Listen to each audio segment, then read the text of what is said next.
stand anymore because the Senate President already responded in the manner that I believe is becoming of the Senate. Senator Tulfo, madali niyo naman akong tanungin. Alam niyo naman kapatid ko si Alan, kung gusto niyo may parating. Huwag na ho kayo magdrama ng mga pa-hostage. Hindi ho tayo ganito dito. And I certainly hope. Palamahan natin si Senator Pia Cayetano. Huwag ka na magdrama. Ito talaga si Rapi Tulfo, ang hilig magdrama. Gusto maging presidente. Ay, vice president pala. Basta ako, kilala ko kung sino yung mga nagdadrama dyan sa Senado. Diba, yung nagsasabi na, ba't ba natin pinakikialaman ang flood control project? Hayaan natin yan sa ombudsman. Kilala ko yan. Alam ko, Senator Erwin Tulfo, alam ko, Senator Rapi Tulfo, kung sino yung mga nagdadrama sa Senado. Dito sa video na to, sagutan ho nitong si Senator Rapi Tulfo at nitong si Senator Pia Cayetano ang ating pag-uusapan dito sa video na to. Pero bago ho yan, isang like at subscribe. Masaya na ho tayo yan at sa mga gusto sumali sa ating community, yung join button nandiyan lang ho sa baba. Wala ho tayo maraming pag-uusapan. Re-recta ho kagad tayo sa mga pagpaparinig. Ay, naku. Hindi pa natin natanggal itong ating crawling text, no? 400 million, 15 days impeachment trial nitong si Vice President Sara Duterte dyan sa Senado. Ito, pagpaparinig nitong si Rapi Tulfo, si Rapi Tulfo nga, ilangan naman, di ba? Ito, regtataho tayo. What's the pleasure of Senator Rafi Tulfo? Mr. President, gusto ko yan. in the past few weeks, I have coordinated with the Office of the Majority Leader regarding the membership of the committees I hold as chairman. In fairness to the Majority Leader's office, they have extended all efforts. Majority Leader, yung chinuchuchu na rin ngayon ni Bunoan. Si Mig Subiri. Akala siguro ni Migs, normal yung mga sinamahan niya, hindi niya alam mga adik pala. To formalize the election of the members of the Committee on Public Services and Migrant Workers. What disturbs me is that it is the inaction of the minority floor leader to confirm these memberships that holds important LEDAC bills hostage. Ano ito? Cayetano versus Tulfo. Such as the Department of Water, crucial franchise bills, and the OFW reintegration bills. To my colleagues in the minority, maraming salamat po for your confirming your intent to join my committee. But to the minority leader, my good friend, Senator Alan Peter Cayetano, it is time that we cooperate so that we may get back to legislating. If you have time to go on FB Live, maybe you have time to confirm or give the go signal to your minority members. Kasi Mr. President, pabalik-balik na po yung staff ko sa office ni Senator Peter Alan Cayetano para kumuha raw ng go signal nang sa gayon yung kanyang mga members ay ma-elect na sa committee ko. And all of them were saying we're more than happy and willing to sign, pero ayaw ni Senator Cayetano, Alan Cayetano. I don't know anong dahilan niya, bakit niya hino-hostage yung pagiging members ng kanyang mga kasamahan sa committee ko. Hino-hostage niya po yung mga LEDAC bills sa kanyang pagtanggi na bigyan ng go signal ang kanyang mga kasamahan sa minority. Yan ang problema. Yan ang problema. Ganyan ang ginawa nyo. Diba? Ganyan ang ginawa nyo. Anong majority leader ay noong Senate President itong si Senator Alan Peter Cayetano. Hindi ko sinasabi na totoo ang sinasabi na yan itong si Rapi Tulfo, 'di ba? Ang atin dito, yan ang problema sa inyo para kayong mga bata. Nung ginagawa nyo kay Senator Alan Peter Cayetano, kesyo hindi kayo papasok, kesyo mag-walk out kayo, di ba? Walang natrabaho nung naging Senate President. Ngayon, hindi ko natin alam kung ano dahilan. Pero isa lang ho sigurado natin dito, propaganda. Mahilig hong mamropaganda ang mga Tulfo na yan. Huwag ho kayo magpaloko. Pero pagka usapang kabit, usapang kapitbahay na nag-aaway, pwede ho natin paniwalaan yung mama na yan. Pero pagka usapan dyan sa Senado, naku, pero medyo diskumpiyado ho tayo dyan kay si Rapi Tulfo. Para pumirma. Yan. Mr. President, sana makarating to kay Senator Alan Peter Cayetano. Kanina sana kausapin ko po siya, kaso wala po siya dito ngayon. Therefore, I have no choice Oh. para dalhin to sa floor. Maraming salamat, Mr. President. Senator Rafi, thank you for that reminder. In fact, we have 32 committees that have yet to be fully convened. Kulang pa ho tayo ng mga members. And we would like to request later on, me and the majority leader would coordinate and talk to our minority leader to provide us with the list of members to fully complete the 32 committees. We recognize Senator Pia Cayetano. Thank you, Mr. Senate President. Actually, I don't really have to stand anymore because the Senate President already responded in the manner that I believe is becoming of the Senate. Senator Tulfo, madali niyo naman akong tanungin. Alam niyo naman kapatid ko si Alan, kung gusto niyo may parating. Huwag na ho kayo magdrama ng mga pa-hostage. Hindi ho tayo ganito dito. And I certainly hope, Palamahan natin si Senator Pia Cayetano. Huwag ka na magdrama. Ito talaga si Rapi Tulfo ang hilig magdrama. Gusto maging presidente. Ay, vice president pala. that you don't set a precedent kasi I don't know the Senate President to be that way. I don't know the Majority Floor Leader to be that way. He happens to be seated beside the former Senate President. The Minority Floor Leader doesn't happen to be here. I can talk to him. Pag in-ignore niya kayo and the next day, wala pa rin, then sige, sabihin niyo yung gusto niyo. Pero huwag naman sanang ganun. Wala ko akong naalalang ganun magsalita dito sa Senate for the 19 years that I've been a senator. Yun lang naman po. Thank you, Mr. Senate President. What's the pleasure of Senator Rafi Tulfo? Sandali, Mr. President, ubusin ko muna yung tawa ko. Never Busin mo na, hindi pa ba naubos? Kung di mo naubos, magrobas ka. po ako nagdrama dito. Oh, drama. Madalas kayo magdrama magkapatid. Di ba? Kasi noon daw, nung lumabas yung issue na nahatiran ng pera, nahatiran daw di umano ng maleta itong si Erwin Tulfo. Kinausap ko kapatid ko, sabi niya, sikat tayo. Kasi maraming may alam ng address ko. Di ba? Pinagtanggol niya. Kaya sigurado sa susunod na administration, may problema ka din si Rapi Tulfo. Simula nung ako'y maging senador, never ever po ako Di naman kita nakaitan tumawa. Akala ko uubusin mo tawo mo. Ito talaga si Rapi sinungaling Tulfo. nagdrama rito. Halugugin niyo po yung mga post sa social media. Never niyo Nagdrama. Sa programa mo, lagi ka nagdadrama. Di ba minsan may paiyak-iyak ka pa? ako nakita nagdrama Oo. o ginamit to para mag-grandstanding. Yan. Alam niyo po yan. Alam na lahat ng tao rito. Sino ang nagdadrama? Ang dalas mo nagdrama pagka nagpe-privilege speech ka, talagang bigay na bigay ka pero hindi naman totoo mga pinagagawa mo. Ang ingay-ingay mo dyan sa committee na yan, sa flood control, hindi ka nga makapalag. Diba? Okay lang sana kung ang tag dito, hostage, kesyo ganito, kesyo ganyan. Kung yung pagdating sa flood control, talagang masigasig ka, maniniwala ako kaso hindi nga. Hindi ho yun ang nakikita namin sa inyo. Committee ba? Kahit mag-grandstanding ka. Gusto mo mag-conduct ng hearing.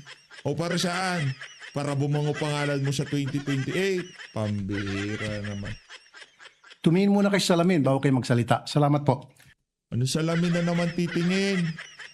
Pambira naman. Pareho naman pong majority and minority gusto ng mag-focus sa trabaho. Yeah. At kanina ho, natapos na ho natin yung anti-hospital detention na napakaganda po yung debate at pag-amenda. At naniniwala po ako na mabubuon rin natin tong mga committees natin sa pamamagitan ng coordination between Dito tayo. Tawid mo tayo dito. we recognize Ito na ho yung ito yung ika nga, sinigwayan lang natin yun, hindi natin napasadahan yung sagutan nila nila. Ito na ho, yung Senate Session number 8, August 12, 2026. the lady Thank you. from Taguig and Patero, Senator Pia Actually, Cayetano. Mr. President, you basically said what I wanted to say. But I wanted to sisegundahan ko yung sinabi ninyong dalawa kasi kanina lumapit talaga ako kay Migs when I saw Senator Migs when I saw the news article na sabi ko, bakit malisyoso ang dating nito?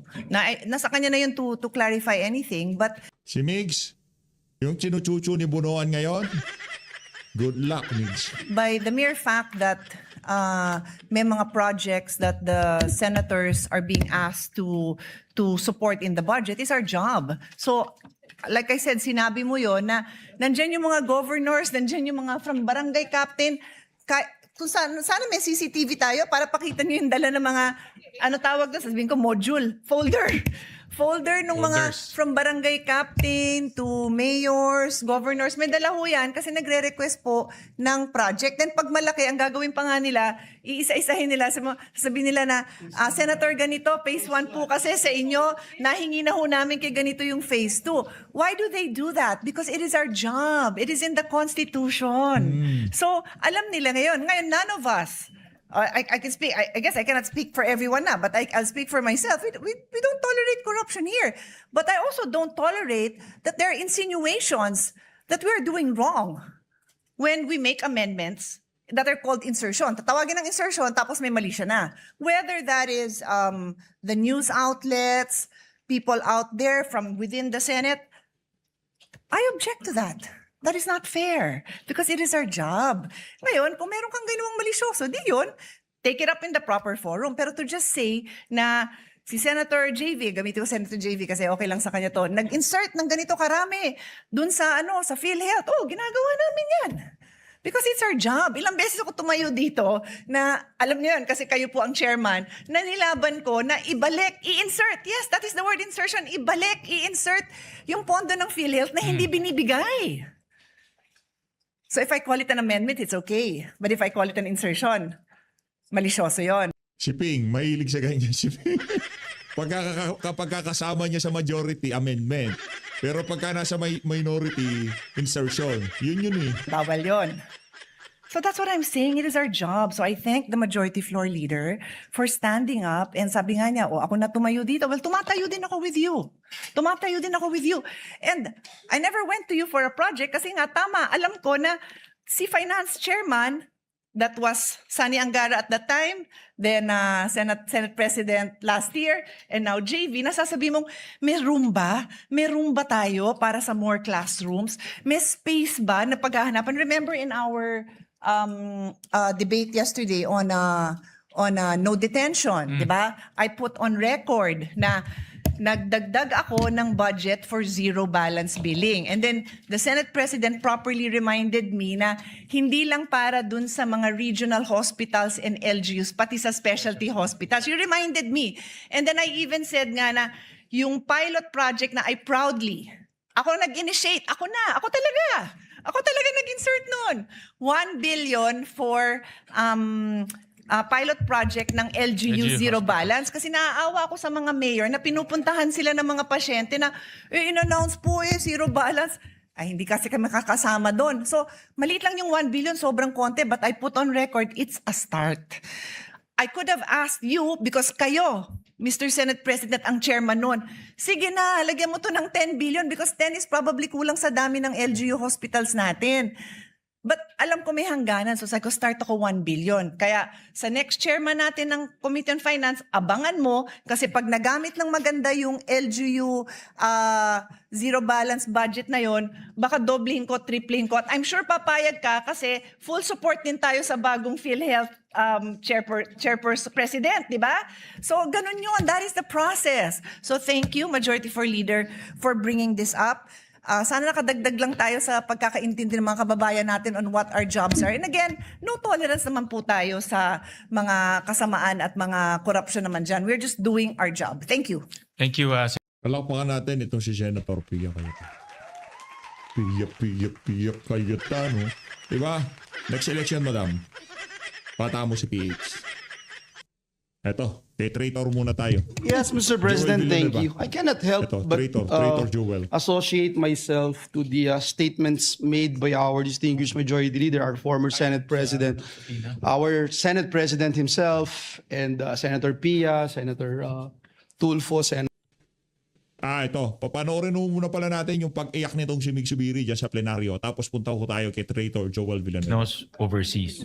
Welcome to the Philippine Senate. Thank you, Mr. President. Mr. President, I'd like to move that we dispense with the reading of the journal of the 7th session, Tuesday, August 11, 2026, and consider the same as approved. I so move. Is there any objection? Hearing none, the motion is approved. Mr. President, if I may, Sorry. Majority Leader, yes. let me just make a correction. We have 19 senators present. okay, 19. Just to Thank you, place Mr. it on record. Thank you, Mr. President. Mr. President, also for the record, may I just be allowed to give a short manifestation? Yan. Yes, the Majority Leader is recognized. Thank you very much, Mr. President. Mr. President, I was told today that during the testimony of Secretary Bonoan, that my name was dragged as the Senate President at the time when it came to allocables given to public politicians and legislators. For the record, Mr. President, and you know this, and many of our colleagues know this, all the senators know this, I never handled project lists. All requests were coursed through the Senate Finance Committee. For the record, as Senate President, I never requested, held, or handled any list of project requests from senators. Lagot ka. Adik kasi mga sinamahan mo eh. Yari ka dyan. Makukulong ka rin ata. Nako, Migs. Yan ang problema. Nagmano ka na ba kay Boying? O, kung di ka pa nagmano kay Boying, punta ka ng ombudsman. Magmano ka doon, magpaliwanag ka doon. Hindi ko alam kung anong plano ni Boying sa 2020. Because the media is asking me this, and I want to put this on record. I refuse to handle any such list. Wala po dumaan na proposed budget amendments sa ating tanggapan. Alam ng mga senador yan. Because whenever the senators would approach me and say, meron kaming mga request, I always tell them, pass it to the finance chair in the finance committee. Always. Lahat ng request ay course to the Senate Committee on Finance na siyang tagapangasiwa ng budget process sa Senado. As a matter of fact, we did the same in the last budget, in this 2026 budget, Mr. President. We did it one step further. We adopted it on the floor. Magsama-sama na kasi kayo, i-impeach nyo si Boying Remulla kasi hindi kayo titigilan yan. Habang nasa ombudsman yan, hindi titigil. Lahat kayo dyan, Joel Villanueva, magsama-sama na kayo, mag-joint force kayo, impeach nyo si Boying Remulla. With all the documentary requirements needed from RDC to barangay hall request, barangay submission of barangay documents and agency requests, dito natin ginawa for full transparency. So I'm doing this for full transparency, Mr. President. With that said, I see nothing wrong with making institutional amendments to support roads, bridges, airports, seaports. Yung airport namin sa Bukidnon, 10 years in the making, I'm unapologetic. I really worked hard for institutional amendments to be able to give Central Mindanao an airport, Mr. President. Everybody who's traveled to Bukidnon always complain to me, bakit 4-5 oras yung biyahe namin papunta ng Southern Bukidnon, papunta ng North Cotabato. With an airport now in Bukidnon, the travel time will be less than 30 minutes for these areas, Mr. President. As long as these requirements are requested and approved by implementing agencies, Mr. President, properly carried out and free from any interference driven by personal interest or corruption. Napakalaga po yan, Mr. President. Almost all legislators. Wala, Migs. Ikaw napagtitripan ngayon ng adik. Ganyan lang kasimple yan. Yung mga sinamahan mo, mga adik. Kaya ang problema dito, kahit anong paliwanag mo dyan, pagka napagtripan ka, pambihira. Lamang sa malamang, kalaboso ka din. And I want to put this out. Almost all legislators, except maybe for Senator Ping Lacson and a few, from senators to members of the House of Representatives, introduce amendments to the budget. Everyone. Maybe all of us, whether it is education, whether it's military, PNP, Coast Guard, we introduce amendments, Mr. President. Or else, what are we here for? Aside from passing legislation, the budget passes us. Might as well just let the DBM just approve the budget, and then we'll just be a rubber stamp and no longer be able to help the advocacies that we are pushing for in the different agencies, whether it's culture, arts, education, PNP, public order and security, etc. So, Mr. President, even my idol, whose integrity is beyond reproach, the former Senate President Franklin Drilon, he used institutional amendments to make Iloilo. Insertion yun, insertion. Hindi Pag kay Franklin Drilon insertion, institutional amendment. Yun ang pagkakalaban sa politika, yung institutional amendment, insertion. Pagkakakampi, institutional amendment. The international mega city that it is today, without corruption, without any, I'd say, misappropriations. But look at Iloilo City. He's my idol on how he was able to develop his own area through institutional amendments, Mr. President. And it is our responsibility to bring much needed development to communities that we have long left behind. Every time binabanatan po tayo. As a matter of fact, before Senator Raffy Tulfo became a senator, I remember in his program, he was still isumbong mo kay Tulfo. This was in 2018. Isumbong mo kay si Rapi Tulfo. Mag-uupo si Rapi Tulfo. Meron siyang complaint sa Valencia City, Bukidnon. May tulay daw doon, nasira, kawayan, at maraming nalulunod. Napanood ko po yun kasi nalabas sa social media yun. I did an institutional amendment here. We built the bridge. He can confirm that. Kasi I told him, we built the bridge. We finished the bridge. There's no more complaints. That's not even my district. That is the... Tatango-tango si Erwin. Tropa tayo, tropa. Basta tropa tayo. Bukas papakulong. Another district, Mr. President, but because of institutional amendments, we finished the bridge. We asked their team to verify it. So, I mean, we get bing-bang left and right from social media when there's a road to the barangays that's like a chocolate hill, so full of muddy, and you cannot walk through it. And they say, saan yung congressman? Saan yung senador nyo dyan? Tapos pag naglagay naman po tayo ng institutional amendment, babanatan tayo ng babanatan na corruption, di dapat pwede yun. As long as it is devoid of influence, Mr. President, by the legislator on the choosing, on contractor, on the kalokohans that happened there, as long as it is no corruption, it is transparent and requested by the agency, I don't see anything wrong, Mr. President. So again, I reiterate that there is nothing wrong with institutional amendments for as long as projects are properly implemented, that they are neither ghost projects nor substandard. Yan ang importante. Hindi po siya dapat ghost projects or substandard, Mr. President. And they are devoid of any influence from the proponent legislators that could lead to corruption. That is the statement I made to the media. I also reviewed the documents. I actually showed it to Senator Tito Soto on the testimony earlier of Secretary Manny Bonoan. It was a very simple testimony. He just talked about the process. That, you know, there's a budget in the GAA that the senators can request for amendments for their pet projects, whatever. He didn't even single me out as I'm the only one receiving the funds. It's very misleading. I think the word nowadays from our impeachment trial is the word misleading. So it is very misleading what some media outlets are doing by saying that I had control of 25 billion worth of budget. Mr. President, that is a lie. That is not true. As a matter of fact, all the members of the Congress, 19th Congress, know that whenever they approach me for projects, I say, wala akong pakialam dyan. Punta kayo sa Senate Finance and you apply there your amendments to the projects.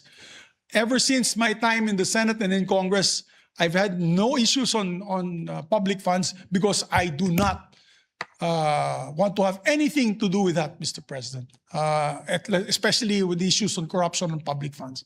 I just want to put that on record very early on, Mr. President, so that at least for the benefit of the public, they know that, number one, we have nothing to do about that. I have no ghost projects.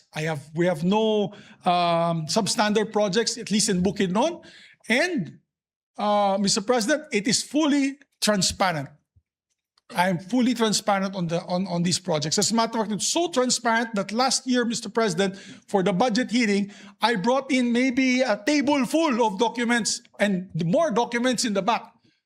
Kompleto po. RDC requirement, RDC approval, municipal approval, barangay approval, agency approval with the program of works. para sure na walang ghost, sure na walang substandard na project at sure na gagawin may accountability dun sa lugar na yan. I'm being very careful of that, Mr. President. As a matter of fact, I'm one of those senators na if there's a mayor that asked me and we were able to put the institutional amendments, you can ask the mayors and I have a copy of the letter. I always put there that if there is anyone who transacts with you and asks for any SOP, please tell my office or the NBI and have him imprisoned. Nasasulat mo namin yan sa mga LGUs who ask us for projects that we assist in institutional amendments, Mr. President. So with that said, I just want to put and allay any fears of people listening in. And my dear colleagues, what's important for me is my dear colleagues, that wala po tayong hanky-panky na ginawa noon. I guess it's the pitfalls of leadership, Mr. President. You are now the Senate President. I'm sure many are approaching you and asking you for budget as well for next year. Not only congressmen or senators, pati mayors. Right now, we have a steady flow of mayors.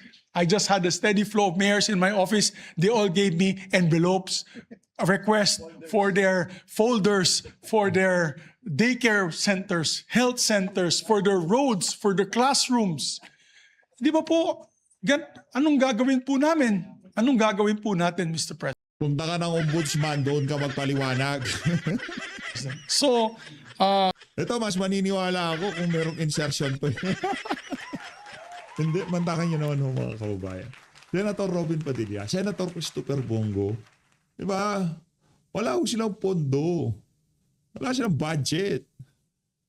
Pero dahil nga sinto-sinto yung nasa ano. we just want to put that on record. I think I spoke Pambira up with kayo what dyan. maybe most of my colleagues have in their minds. I think ako na lang, nagsalita na lang ako for my colleagues. Yan. So, maraming salamat, Mr. President. Thank you, Majority Leader. Punta na ho tayo kay Traitor Joel Villanueva. Thank you, Yun. Senator J. Versito. We Traitor tayo, recognize traitor. Senator Joel Villanueva and then Senator Bongo. Yes, Mr. President, thank you. I cannot help but associate my Sa tingin ko titigil na nito si Boy ngayon. Ang hilig kasi na. Ang hilig sa chismis. Gusto niya lagi siyang headline. myself to the statements made by our distinguished majority leader, our former Senate President, our Senate President himself, and Senator Pia, Senator Tulfo, Senator JV. Malicious is parang kulang po yung salitang malisyoso, Mr. President. A couple of days ago, si Senator Robin Hood at si Senator Bongo naman yung face of the day. Ngayon si Senator Migs.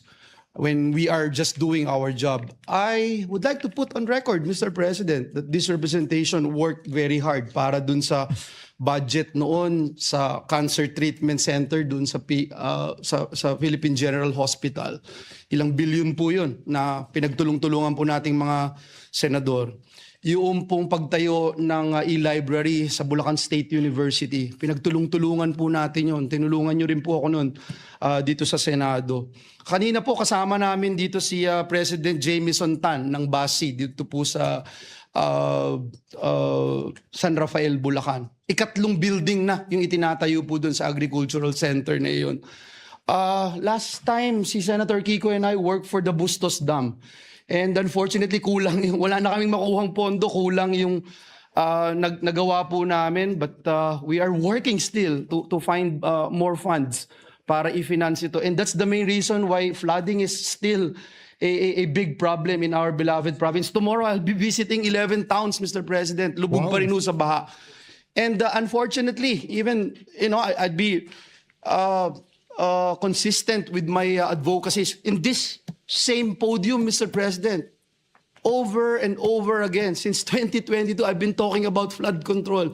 Nagpagawa po tayo ng feasibility study para po dun sa Bulacan. It took them 2 years, Mr. President. After 2 years, After 2 years, gusto pa rin magpagawa ng panibagong feasibility study. Palakpakan natin.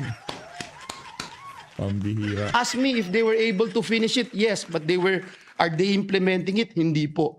And, this is the main reason, Mr. President, that it pains me a lot as a legislator, as a member of this august chamber, na pag ginagawa mo yung trabaho mo, may isang malisyoso dyan na Si Boying. Babat- Pangalanan mo kasi si Boying, sabihin mo. tuhin ka ng putik. Pero pag hindi ho nag-stick yung putik, hindi na sasabihin na tama naman pala yung ginawa mo, Mr. President. So, I'd like to associate myself again with our colleagues here. And I can assure you, Mr. President, when Senator Zubiri was our Senate President, lahat po tayo, Mr. President, kinakausap niya kung paano natin isakatuparan yung ating mga advocacies sa iba't ibang ahensya ng ating pamahalaan. Hindi lang po sa DPWH but in every single agency na dumadaan po dito sa ating institution. So I just want to put that on record, Mr. President, and I still would like to congratulate our colleagues for doing their job and making this country a better nation than before. Thank you, Mr. President. Thank you, Senator Joel. We recognize Next. Senator Bongo. Ito si Sen Bongo. Mr. President, I just want to manifest in relation to the testimony of Mr. Bonoan earlier in the Sandigan Bayan. Mahirap po mag-react sa isang issue na hindi natin alam anong pinagbabasihan at ano ang motibo. Marahil mas mabuting ibalik ang tanong sa nagbanggit nito. Base sa sinabi ni Mr. Bonoan, parte ito ng kanyang testimony sa Sandigan Bayan kung saan may hinaharap siyang kaso. Siya ang akusado, it would be best that he focuses his defense on proving his innocence rather than dragging our work as legislators into their mess. Dinamay pa nga kami ni Senator Robin. Una sa lahat, kung may ipinasang listahan ng isang undersecretary niya sa kanya ng mga proyektong galing daw sa opisina ng isang senador, anong listahan ba ang tinutukoy niya? Dahil sigurado po ako na wala naman tayong ipinasang listahan kay Yusek Bernardo. Gayunpaman, kaysa lagyan agad ng mali siya, natural naman na magkaroon ng koordinasyon at komunikasyon ang legislatura at ehekutibo, lalo na sa pagdating ng pagbantay ng tamang implementasyon ng mga proyekto. Halimbawa, simula nang naging senador ako, madalas ko pong kinakalampag ang mga departamento kapag may hinaing, request o report na nakakarating sa aking opisina, lalo na sa malalayong lugar na hindi pa tapos yung proyekto, kailangan ng mga completion, mas bibigyan sana natin ng prioridad ito to make it operational at magamit po ng ating mga kababayan. Kasama na dyan ang mga nagpa-follow up ng mga proyektong pang local development na hindi na-actionan at na-implementa ng maayos. Parte naman dyan parte ng mandato ng senador bilang representanteng pang-nasyonal, yan naman po ang ating trabaho, na tugunan kaagad ito at maparating sa tamang ahensya. At hanggang ngayon, marami pa rin pumipila sa aming opisina hanggang ngayon na humingi ng tulong, hindi pa nila nagagamit ito, kailangan tapusin, kailangan mapondohan. Sir, unahin nyo naman yung lugar namin, fourth class municipalities kami, tulungan nyo kami. Hanggang ngayon po, lalong-lalo na po ako, ang hirap po ng buhay ko dahil naging parte po ako ng previous administration, kailangan ko ng soft landing na mapaintindi sa kanila na hindi ko na po matutulungan gaya ng ginagawa natin noong mga nakaraang taon, nung 6 years po na sa previous administration ni Pangulong Duterte. Parte rin po ng trabaho natin na bantayan ang implementasyon ng mga batas na ating pinasa rito. Oversight function natin yon. Kasama na dyan ang national budget bawat taon na naglalaman rin po ng mga proyektong nasa ilalim ng DPWH. May mga tinatawag na continuing projects na kailangang mapondohan. Mayroon rin mga proyektong nasa GAA kung nung nakaraang taon na hanggang ngayon, yun nga po ang isa sa mga problema, no? Kami pa yung nadamay dito na sa totoo lamang po, kami yung less privileged dito. At alam naman po ng mga kasamahan natin yan for the past 3 years na ako mismo, yung mga proyekto nga po na nabilong po dun sa FLR, yung for later release at hindi nare-release yung pondo at hindi na uumpisahan. Ibig sabihin yan, ako po yung kami, yung mga less privileged dito sa Senado, as early as 2023, yung mga proyekto ko po ay, yung mga amendments natin hindi pa nare-release dahil identified po ako sa nakaraang administrasyon. At ganoon naman talaga ang buhay. Sa anumang, unang-una po, sa anumang listahan na yan, pakiklaro lang po na napakaraming listahan talaga ng proyekto na dapat aksyonan ng DPWH sa ngayon. Pero hindi ito nangangahulugan na konektado po ito sa flood control o korupsyon. So bago lagyan ng kulay ang pagbanggit ng pangalan ko ni Senator Robin sa kanyang testimonya, bigyan sana ng tamang konteksto dahil mula noon hanggang ngayon, wala naman tayong ibang pakay kundi magtrabaho at magserbisyo lang po sa ating mga kababayan, lalong-lalo na po yung mga nangangailangan. At yung mga lugar na nangangailangan, yun talagang gusto nating unang matulungan. Ang aking pagrepresenta at pagbigay boses sa taong bayan ay mandato ko po. Hindi yan pangingialam o pag-iimpluwensya sa maling paraan sa trabaho ng iba, lalo na po sa ekotribo. Ulitin ko lang po, kami yung mga less privileged dito for the past 3 years. In fact, yung mga 2025, 2024 to 2026, hanggang ngayon po hindi na re-release yung mga proyekto. Kahit na yung iba po ay pinaghirapan natin nung hinimay natin, Mr. President, during amendments, open naman po yan dito, yung mga amendments natin nung nakaraang budget deliberation ay dumaan po yan sa inyo, pinag-aralan natin, pinagsusian ng mabuti. At hanggang ngayon po yung iba ay hindi pa po na re-release at hindi pa napapakinabangan ng ating mga kababayan. Gayunpaman, hindi ito naging hadlang para ipaglaban kung ano ang tama at nararapat para sa taong bayan. Patuloy akong maninindigan laban sa anumang klase ng korupsyon at tulad ninyo, hangad ko rin na magkaroon ng hustisya dito sa flood control scandal. Panagutin ang dapat managot na walang halong kulay o politika. Dapat lumabas at manaig ang katotohanan. Maraming salamat po, Mr. President. Maraming salamat, Senator Bongo. Thank you very much, Mr. President. Majority Gusto ko Leader. lang banggitin na it was the legacy also of then Senate President Tito Soto. And myself, as he was the Senate President and I was the Majority Floor Leader, you were the Finance Chair. Yes. That was our legacy in the last year, Mr. President. And hopefully we can continue that legacy of transparency this year and the years to come, Mr. President. Tama ho. So- At ang hindi lang ho maganda is yung nasabi niyo kanina na merong kausap na kontraktor. Yes. Yan ang magiging problema. Opo. Yan- Basta yan no talaga. influence. Walang influence. Yan ang magiging problema talaga. Thank you, Mr. President. Mr. President, we just have to move forward. Yan na, move forward na ho sila, move forward na. Dito na ho natatapusin ang ating reaction video. Maraming salamat sa pag-support sa Page Update. Mag-ingat ho kayo lahat ng lahat ng Pilipinas.